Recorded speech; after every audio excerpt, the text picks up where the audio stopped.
Now on the other side of the coin, we have the 99 of Lane Riggs, who said he's never felt better than any other race in the Cars Tour schedule this year. He's looking for a win and redemption since 2019.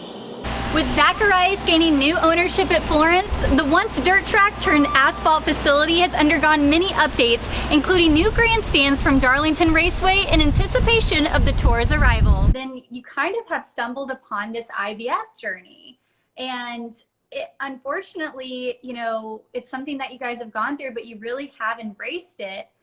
What were those moments like? And you probably went through this a very long time without anybody really understanding, because the transition though into Corvette racing wasn't anything new.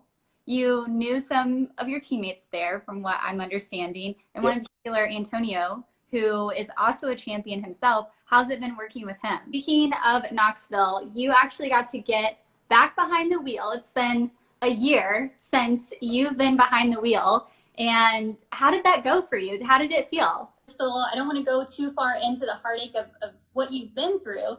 I want to know, as you look forward, what track do you think will be where you get your first Cup Series win? Thank you, Tony. It's a great evening here in Florence, South Carolina for the Aaron's 250.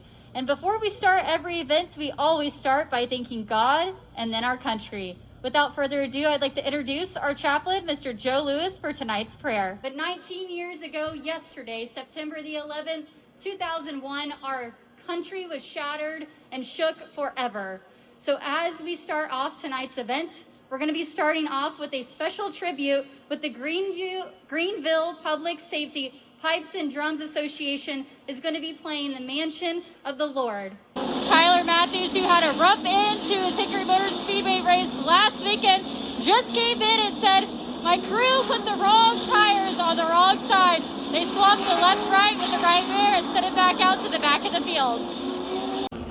We saw several competitors come down pit road, including Ronald Hill, who had a right front adjustment on his spring. The crew has been working feverishly all weekend long to find the right setup on the 74. In addition, Craig Moore's team wanted to change the right front tire, Hoosier, because they felt like it was going down, but Jack McNally said no go and gave a 2-lap penalty for not a approved tire change. Lastly, we saw Justin Johnson. He has a little bit of damage to the right front when his tire went down in the early stages of the race. I just got done speaking to a crew member on the 99 of the Lane Riggs car, who actually picked out his own tires today after having a Hickory tire incident. They said he's very quiet on the radio, which means that he's driving, and that's what they like to see. In addition, I got to talk to hometown Minnie Tyrell. His father, Timmy Tyrell, said Minnie feels as confident as he did at Hickory Motor Speedway when he set his first Cars Tour pole. He's being very quiet.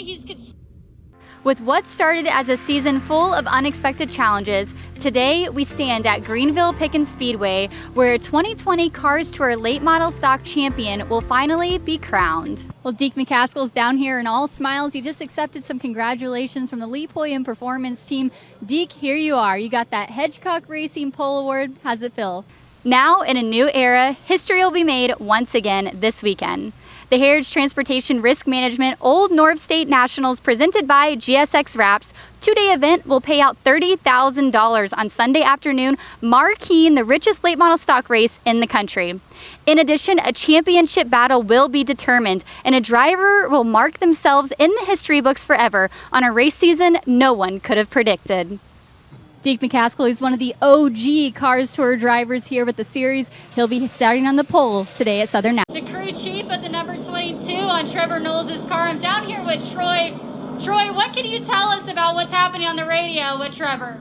Well, like Jeff Bolt had said after his qualifying run, the Walker Motorsports group put this together pretty last minute to come to Hickory Motor Speedway, as they had original plans to head out to the Blizzard Series race in Pensacola, Florida.